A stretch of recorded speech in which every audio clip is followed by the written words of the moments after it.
Hello and welcome back to the Deep Dive. We are so glad to have you here with us because today we are tackling a subject that feels a bit like uncovering the cheat codes to reality. It really does. It's one of those topics where, once you see the pattern, you just can't unsee it. You start looking at everything, a coffee cup, a car, even a piece of software, and you see this logic behind it. Exactly. And we're digging into a really special set of problem-solving tools.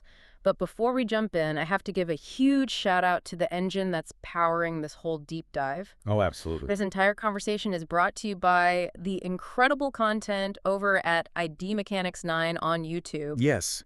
If you haven't subscribed to their channel yet, you really, really should. They're the ones doing the hard work of systematizing this stuff, taking these big abstract ideas and making them practical. So for real, take a second, click that subscribe button, and while you're there, check out the links in the description. There are some specific innovation tools down there you're going to want to see.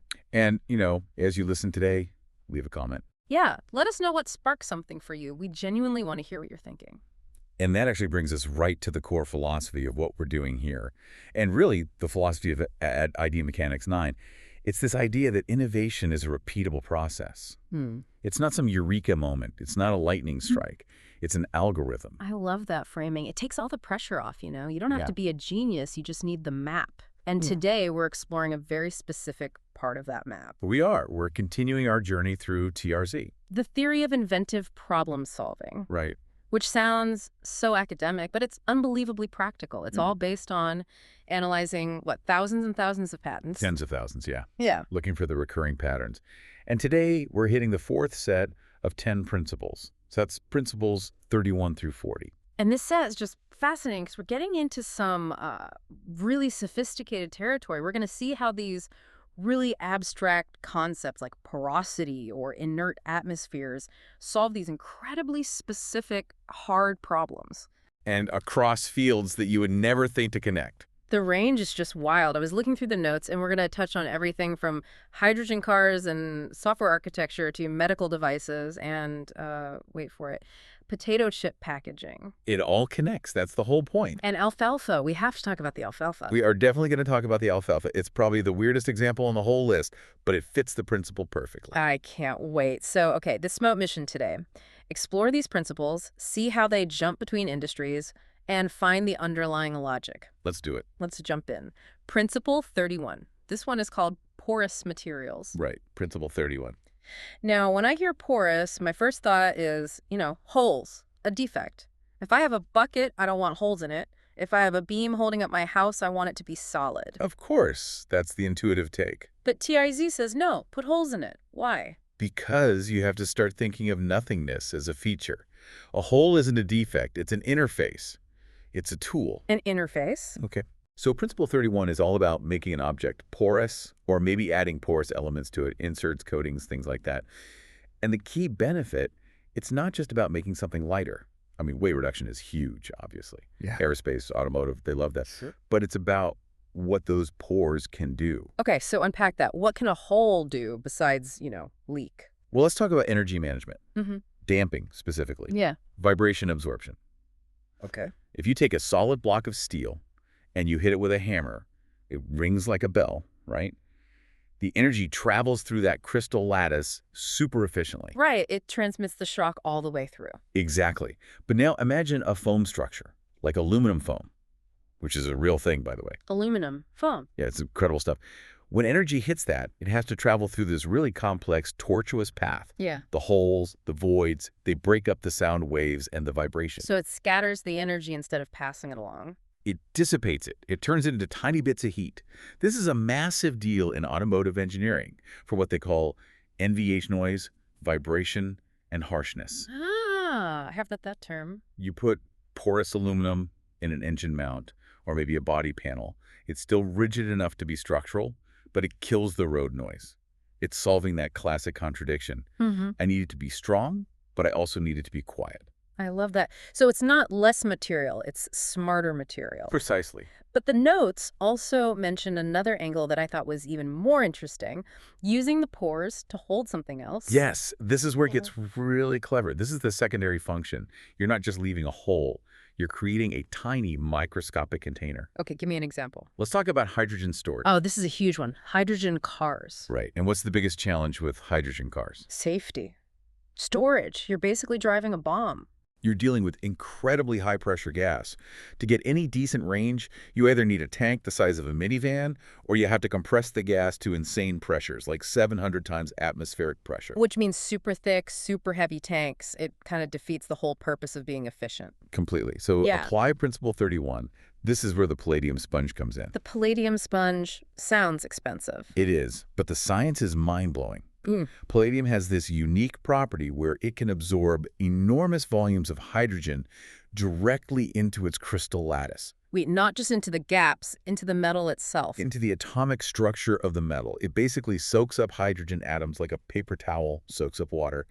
The H2 molecule splits, and the atoms chemically bond inside the palladium. Wow! So, by making the palladium into a porous, sponge-like structure, you maximize the surface area to an insane degree. Yeah. And you can store a huge amount of hydrogen without that dangerous high pressure. It's safe. Much, much safer. The explosion risk is way down because the hydrogen is chemically locked in. If the tank gets punctured, the gas doesn't just vent explosively. You have to heat it to get it to release. That is just wild. The hole is actually a storage locker at the atomic level. It is. And we see the same idea, just with different physics, in electronics manufacturing. Ever heard of solder wicking? I've done enough bad soldering in my garage to know that I usually need something to clean up my mess. Well, there you go. In industrial manufacturing of, say, an ECU for a car, the computer, you have these tiny, tiny pins. A really common defect is a solder bridge, where a blob of excess solder connects two pins that shouldn't be connected. And that causes a short circuit. Game over. Exactly. So how do you get a tiny drop of liquid metal out of a microscopic gap without destroying the board? With great difficulty, I imagine. You use a porous metal mesh, usually a copper braid. You just touch it to the molten solder, and because of capillary action inside all those tiny pores, It just sucks it right up. sucks it right up. The forces inside the pores are stronger than gravity. It's a sponge for liquid metal. It's all about managing fluids through geometry. It is. And then if we zoom way out to the macro scale, think about porous pavement. This is a big deal in urban planning now, right? Huge. Traditional concrete is impervious. Water hits it, runs off, floods the sewers, and carries pollution straight into the rivers. And you deplete the groundwater because nothing ever soaks back in? Exactly. Porous pavement is designed to let the water flow through the concrete into the ground below. It looks solid, but it's engineered with a specific void structure. So the street itself becomes a filter. The street becomes a filter and a reservoir. It recharges the groundwater, it stops flooding. It's basically making the city breathe again. That's a great way to put it. And speaking of soil and breathing, there's a really cool application in agriculture. Soil moisture sensors. How does porosity help a sensor? I would think you'd want it sealed. Well, how do you accurately measure how wet dirt is? If you just stick a metal probe in there, you get really inconsistent contact. You get bad data. Okay. So smart sensors use a porous ceramic element at the tip. The water inside that ceramic naturally balances out. It equilibrates with the water in the soil. So the sensor isn't measuring the soil directly? No, it measures the moisture inside its own porous tip, which Yeah. we know is a perfect match for the soil's moisture. By creating that porous interface, you get a super accurate, stable reading. It's the handshake between the machine and the natural world. Yes. And even in really old school heavy industry, like metal casting, when you pour molten metal into a mold, gases are released from the metal. If the mold is totally solid, where does that gas go? It gets trapped. You get bubbles, defects. Exactly, porosity defects. So the molds themselves, the refractory materials they're made of, must be porous. They have to be strong enough to hold the metal, but porous enough to let the gas escape. It's a filter again. Keep the good stuff, lose the bad stuff. Okay, I get the physical world stuff. But we always like to bring it back to the digital side. How can software have holes? This is where the metaphor gets really powerful, I think. In software, porosity is all about leaving empty space for data to sit temporarily to smooth out operations. So caching. Caching is the perfect example. A porous software architecture intentionally leaves these gaps, the cache, where frequently accessed data can be stored. Right. Your CPU is thousands of times faster than your hard drive. If the CPU had to go all the way back to the slow hard drive for every single piece of information, your computer would crawl to a halt. So the cache is like a high-speed waiting room right next to the processor. It's a high-speed holding cell. It prevents the system from making that long, slow trip every single time. It's a hole in the process flow that you fill with the data you're probably going to need next. It reduces the system load. Drastically. Yeah. And think about buffer regions in databases Mm. or video streaming. It's a temporary storage space in memory. Like when my internet hiccups for a second, but the movie keeps playing. That's the buffer. That's the porosity. You're watching the video that was preloaded into that hole while the system is frantically trying to refill it from the other side. Without that empty space, the whole experience would be a stuttering mess. So the nothingness allows the somethingness to move smoothly. That is the core of it, yes. I love that. Okay, let's move on. Principle 32. Color changes. Right. Principle 32, this is all about changing the color or the transparency of an object to convey information or to improve its function. And just to be clear, we're not talking about painting a car red because it looks cool. No, no. This is not about aesthetics. This is about color as data or using optical properties to do actual work. Okay, let's start with safety because that's where I feel like I see this everywhere. Sterilization pouches. A classic, perfect example. You're at the dentist's office. They pull a tool out of a sealed paper pouch. How do you, the patient, know that tool is actually sterile? You just have to trust them, right? You shouldn't have to. On that pouch, there's a little chemical indicator, a dot or a strip. And it changes color, say from pink to brown, only when it's been exposed to the specific heat and pressure of an autoclave for the right amount of time. It's a witness. It testifies that the process happened correctly. It's a witness. It's binary visual data. It turns an invisible history, the sterilization cycle, into a visible, undeniable fact. That's really reassuring. And it's sort of related to darkroom lights, right?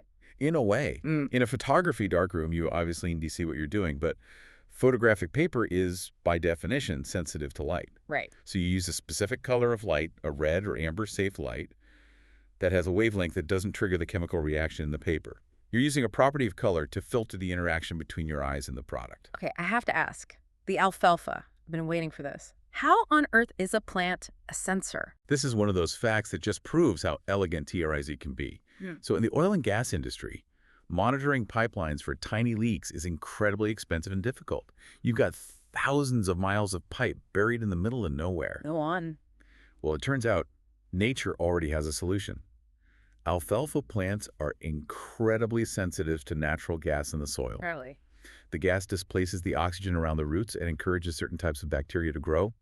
The plant has a very visible reaction to this. And what's the reaction? If there's a leak, the alfalfa growing directly above the pipeline turns from a healthy green to a very distinct yellow. No way. Yes. So instead of sending a team with expensive sensors to walk thousands of miles of pipeline, you can just fly a drone or a plane over it. If you see a perfect yellow stripe in an otherwise green field, You dig there. you dig there. It's a low-tech, self-sustaining biological alarm system. That is absolutely amazing. It's like the earth is telling you where the problem is. And we see a more high-tech version of this in the grocery store with smart packaging. Right, the labels that change color. Exactly. Thermochromic inks. You can put a label on a package of meat or a carton of milk that changes color permanently if the product's temperature ever went above a safe level during shipping. This is a spoilage indicator. I need that for everything in my fridge. And what about for parents? The heat-sensitive baby spoons. Oh, yeah, I've used those. They turn from blue to white if the food is too hot. It prevents burns. It Yeah. takes all the guesswork out of a critical safety check. Simple, brilliant, Principle 32. And on the high-tech end of the spectrum, I have to assume that computer screens are the ultimate example of this. LCDs, liquid crystal displays. Yeah. Yes. The entire technology is based on Principle 32. You have a layer of liquid crystals that literally change their physical orientation when you apply a voltage. And that changes whether they block or pass light. Correct. They're changing their transparency and their ability to filter color millions of times a second to create the image you see. The screen you're looking at right now is just a massive high-speed array of Principle 32 in action. So my monitor is just Principle 32 on steroids. Pretty much. And in things like race cars or aircraft, they use thermochromic paints on engine components. Yeah. If a part overheats, the paint changes color. A mechanic can do a visual inspection and see, that exhaust manifold got way too hot without ever plugging into a computer. It makes the invisible history visible. That's the theme. Which brings us to software. Right. And user interface design is just soaked in this principle. Think about a progress bar. Okay. Green means go, red means stop, or error. It's a universal language. Uh-huh. Or think about the task manager on your computer. Oh, good one. How do you know instantly what's slowing your machine down? You see a process, and the CPU usage number spikes and turns bright red. It's a visual translation of all that invisible data flying around. Exactly. It allows you, the user, to process a complex system state in a fraction of a second. Red is bad, green is good. It's primal, but it's Principle 32 being used to reduce cognitive load. Okay, let's keep moving. We've got a double header next. Principle 33 and Principle 34. Let's start with 33. Homogeneity. Homogeneity. Or make it the same. This one sounds boring. I mean, isn't innovation usually about mixing different things together? Why would we want everything to be the same? Because sometimes compatibility is the most important factor. Principle 33 says that objects that have to interact should be made of the same material, or at least have very similar properties, to prevent some kind of negative reaction or incompatibility. Okay, give me a really clear example where this is non-negotiable. Diamond cutting. Right. You need to cut a diamond. You can't use a steel blade. Diamond is the hardest natural material we know of. The steel would just be destroyed. So you have to use a diamond to cut a diamond. You have to use a tool made of the same material. Fight fire with fire. The hardness has to be equal to do the job. Makes sense. Or think about chemical storage. Yeah. If you have a super corrosive chemical, you can't just put it in any plastic jug. It'll eat right through it. But if you make the container out of a polymer that is chemically similar or compatible with the thing you're storing, it's stable. You're removing the variable of a chemical reaction. Exactly. Yeah. Or in electric motors. Engineers spend a lot of time trying to match the properties of the copper windings in the steel core. They need to expand and contract with heat at similar rates. Otherwise, the motor tears itself apart. And what about in software? Data types. Oh, of course. If you're building a database or an API, you need homogeneity. Every price needs to be in the same format. You can't have one listed as the number 10.50 and the next one as the text string $10.50. The system would crash. Or throw an error, best case. Principle 33 in software is about enforcing consistency so the machine doesn't have to guess. It's about getting different systems to speak the same language. Like using standard formats like JSON or XML. Precisely. That's enforcing homogeneity so that a server in one country and a phone in another can understand each other perfectly. Okay, that makes sense. So that's make it the same. Now, Principle 34, discarding and recovering. This one is one of my favorites because it's so dynamic. The idea is simple. Discard parts that have finished their job or restore parts that are consumed during an operation. It's very mission accomplished. Now you can go. Basically, yeah. And the most perfect, elegant example of this is probably running on your phone right now. The software. The software, specifically memory management. Let's talk about Java's garbage collection. Ah, garbage collection. Can you break that down for people who don't write code? Sure. In older programming languages, Yeah. you, the programmer, had to manually request memory from the computer, and then you had to remember to manually release it when you were done. And if you forgot. You got a memory leak. The program would just keep eating up memory until the whole system crashed. Right. Java introduced automatic garbage collection. The system creates objects as they're needed. And when the program isn't using an object anymore, there are no more pointers to it, the garbage collector just sweeps through and discards it. It deletes it and frees up that memory for new things. So it's self-cleaning? It's entirely self-cleaning. It discards the useless parts to recover the valuable resource, which is memory. Yeah. And we see a similar idea in networking with TCP/IP packets. When you download a file, it's not one big thing. It's broken into thousands of tiny packets. If one of those packets gets lost on the internet, the system doesn't just give up. It waits a bit. And if it doesn't get an acknowledgement, it effectively discards that failed attempt and sends a new regenerated packet. So it recovers the data flow by regenerating the missing piece. Exactly. It builds failure and recovery right into the process. And what about in the physical world? 3D printing has a beautiful example. Dissolvable supports. Oh, I've seen this. When you print a really complex shape with overhangs, it needs scaffolding to hold it up. Right, you can't just print into thin air. So the printer builds this support structure, but that structure isn't part of the final object. With certain materials, like PVA, you just take the finished print and dunk it in a bucket of water. And the supports just dissolve. They vanish. They existed only for the manufacturing process, and then they're discarded chemically. It's so clean. It's like the scaffolding takes itself down after the building is finished. Perfect analogy. And the recovering side of the principle is like the ink cartridge refill model. You use the consumable, the ink, but you don't throw the whole thing away. You return it, refill it, and recover the capability. It's a cycle. I like that. Okay, let's shift gears. Section 4, we're looking at principles 35, 36, and 37. This is all about changing states and responses. We're getting into the fun physics now. Principle 35 is parameter changes. This means changing a physical state of an object, its density, its flexibility, its temperature, to suit a specific stage of its operation. You stop thinking of the object as static. It's adapting on the fly. Ideally, yes. Think about shape memory alloys in cars. This is the Terminator metal, right? This sort of.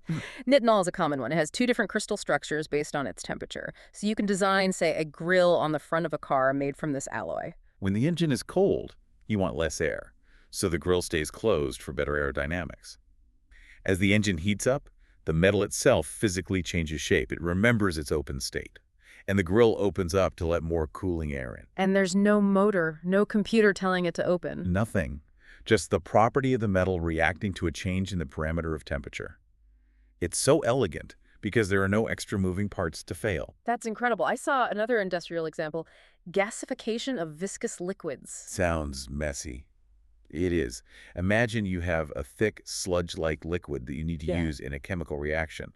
It's super slow because the molecules can't really move around to find each other. Right. So you apply Principle 35, you pump a gas into it, you turn it into a foam. Like frothing milk for a cappuccino. Exactly like that. Suddenly you have a massive increase in surface area. The reaction happens hundreds of times faster. You change the parameter from dense liquid to light foam to solve the problem of speed. And in software, how do you change a parameter in code?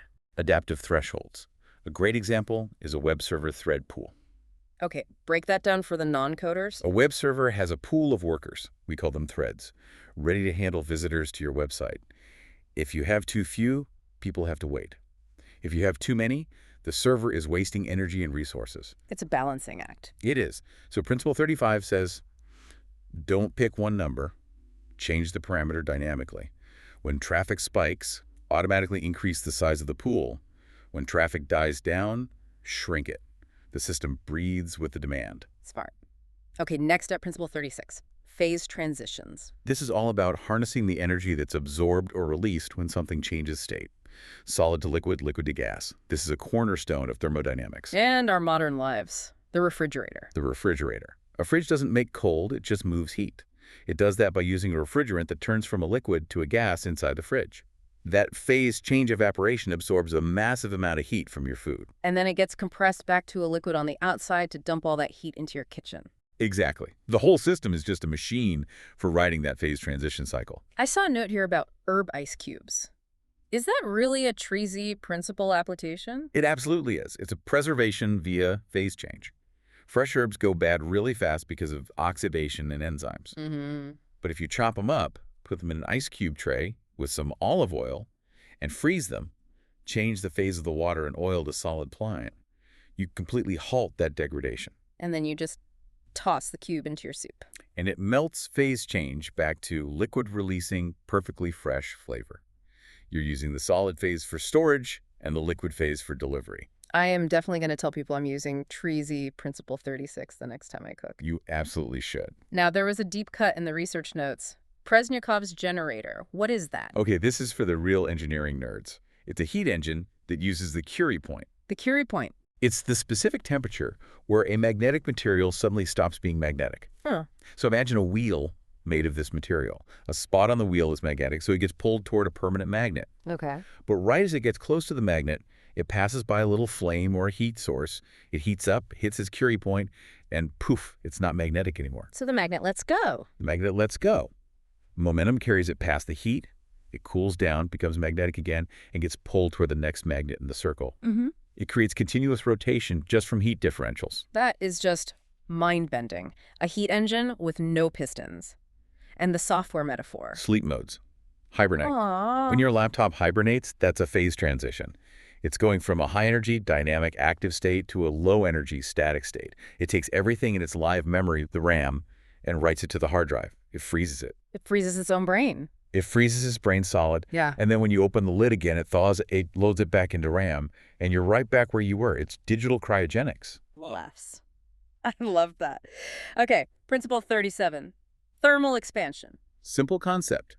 Things get bigger when they're hot, smaller when they're cold. Use that force. And the classic example here has to be the old school thermostat.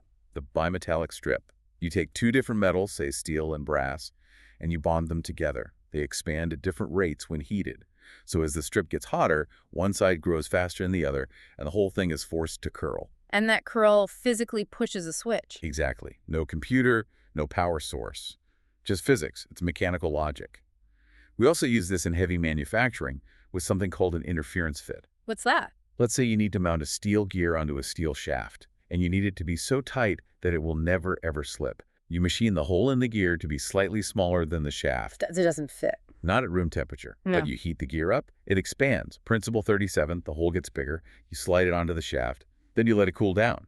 It shrinks and grips that shaft with thousands of pounds of force. That's so clever. It uses temperature to do the work for you. And you can do the reverse too. Mandrel extraction. You make a pipe around a metal form, a mandrel. To get it off, you can run liquid nitrogen through the mandrel. It shrinks and just slides right out. And the software metaphor for this? CPU throttling. Ah, the thermal part is literal here. It is. Your computer has sensors that detect heat, which is a proxy for the physical expansion of the components. If the CPU gets too hot, the system throttles it. It slows it down to let it cool off. It's a control loop based on thermal limits, just like the bimetallic strip, but it's executed in software to protect the hardware from destroying itself. Amazing. Okay, we are in the home stretch, section 5, principles 38, 39, and 40.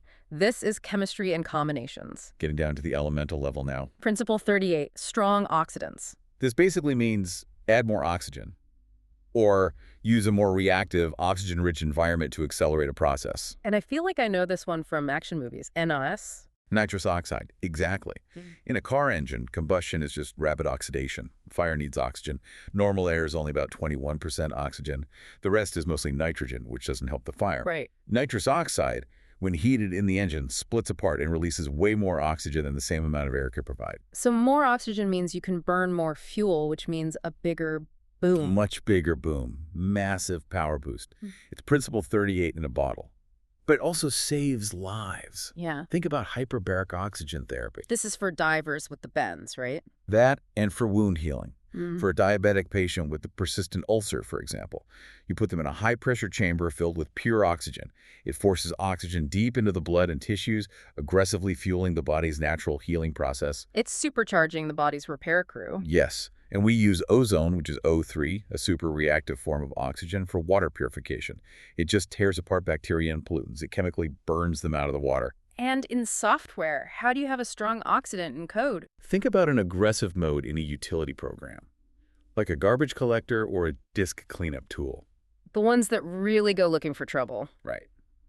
Sometimes a gentle, normal level clean isn't enough. You need a process that aggressively seeks out and destroys junk data, old logs, temp files, orphaned records. It oxidizes the waste to keep the system healthy and performant. I like that image, burning away the digital cruft. Exactly. And now principle 39 is the perfect opposite, inert atmosphere. If 38 is add oxygen to start a fire, 39 is remove the oxygen so nothing can burn. So this is all about protection. Yes. Replacing a reactive environment with a neutral one. Argon welding is the classic industrial example. Explain that process. When you're welding something like aluminum or titanium, if the hot molten metal touches the oxygen in the air, it oxidizes instantly. It ruins the weld. So you flood the area with argon gas, which is inert. It reacts with basically nothing as you work. It's like a force field made of gas. It is. It shields the critical process from the harmful environment. We see the same thing in an incandescent light bulb. That tiny filament would burn up in less than a second in normal air. But inside the glass bulb, it's an inert gas, like argon or nitrogen. No oxygen, no fire. And this is where the potato chips finally come in. Finally, the moment of truth. Why is my bag of chips half empty? It's not empty, it's full of nitrogen. Principle 39. If that bag were filled with regular air, two things would happen. The oxygen would make the chips go stale, and they'd get crushed in shipping. But nitrogen is inert. It keeps them perfectly crisp and acts as an airbag. So I shouldn't be mad at the air in my chip bag. I should be thanking TRIZ Principle 39. You really, really should. And the software connection here seems obvious. Virtual machines and container. Docker. Kubernetes. This is a huge topic in tech right now. It is, and a container is the ultimate inert atmosphere for an application. If the app crashes or gets a virus or just goes haywire, it's trapped. It can't affect the main operating system. It's a digital quarantine bubble. Precisely. Or a staging environment for testing code. It's an isolated, inert space where you can see if your new code works without the risk of it interacting with the reactive environment of real users and real data. So you don't burn down the main server. You remove the reactivity to test safely. All right, the final one. Principle 40, composite materials. The grand finale. This one feels like it brings a lot of things together. It does. It's about getting the best of both worlds. You combine different materials to get new properties that neither one possessed on its own. And the poster child for this is carbon fiber. The king of composites. You have carbon filaments, which are incredibly strong in tension, but they're floppy like thread. And you have a polymer resin, which is basically plastic. It's hard, but it's brittle. So you combine them. You suspend those strong fibers in the hard resin, and the result is a material with ridiculously high strength and very low weight. Stronger than steel, lighter than aluminum. Which is why it's in everything from Formula One cars to airplanes. And high-end bicycles, golf clubs, surfboards, it allows you to tailor the exact properties, the stiffness, the weight, the flex, in a way you just can't with a single material. I saw a really clever construction example in the notes, magnetically detectable pipes. Yes, this is a great one. Plastic pipes are fantastic because they don't corrode or rust like metal pipes. But what's the downside? You can't find them underground with a metal detector. Exactly, which is a huge problem when you need to dig. So, Principle 40. Make a composite. You embed magnetic particles or a thin tracer wire directly into the plastic as it's made. Now you have a pipe that's corrosion-resistant like plastic, but detectable like metal. You solve the contradiction. That's just genius. And software. How do you make a composite out of code? Composite data structures. Like what? Okay, so a hash map is a data structure that's super fast for looking things up by a key, but it has no sense of order. A linked list is a structure that's great at keeping things in a specific order, but it's slow to search. So they have opposite strengths. Exactly. So what do? You combine them. Languages like Java have a linked hash map. It uses the hash table for the fast lookup speed and an underlying linked list to maintain the insertion order. It's a software composite. Get the best of both. Wow, what a journey. It really is. We went all the way from putting holes in metal with Principle 31. To breathing pure oxygen, to heal wounds with Principle 38. All the way to combining data structures in Principle 40. And the so what? Here, the takeaway is just so crucial. These are not random tricks. They're repeatable, logical pattern. It doesn't matter if you're coding an app, building a bridge, or just trying to keep your herbs fresh. The solution might just be make it porous or change its color. It's a universal toolkit for problem solving. It really is. And before we sign off, we always like to leave you with one final provocative thought, something to chew on. We've been talking about all these principles pretty much in isolation. But the real power comes when you start combining them. So what if we tried to combine Principle 31, porous materials, with Principle 40, composite materials, in our daily lives? What would that even look like? Well, think about your schedule. Most of us try to build a solid schedule. Packed tight, back-to-back, super efficient. But that kind of schedule is brittle. One unexpected meeting, one traffic jam, and the whole day shatters. Right. What if instead we designed our lives like porous composites? We have a strong structure, our main goals, our commitments, that's the composite part. But we intentionally build in holes, a bit of porosity, gaps in the schedule for the unexpected to flow through without breaking the entire structure. So the chaos doesn't break you, it just flows through the pores. Exactly. Resilience through a combination of structure and nothingness. I love that. I am going to try to be more of a porous composite today. Me too. All right, that is a wrap for this deep dive. Again, a massive, massive thank you to @IDMechanics9 on YouTube for making this conversation possible. Remember, innovation is a repeatable process. Go check out their channel. Click the link in the description, subscribe, and please let us know in the comments which one of these principles are you going to use today. Thanks for listening. We'll see you next time.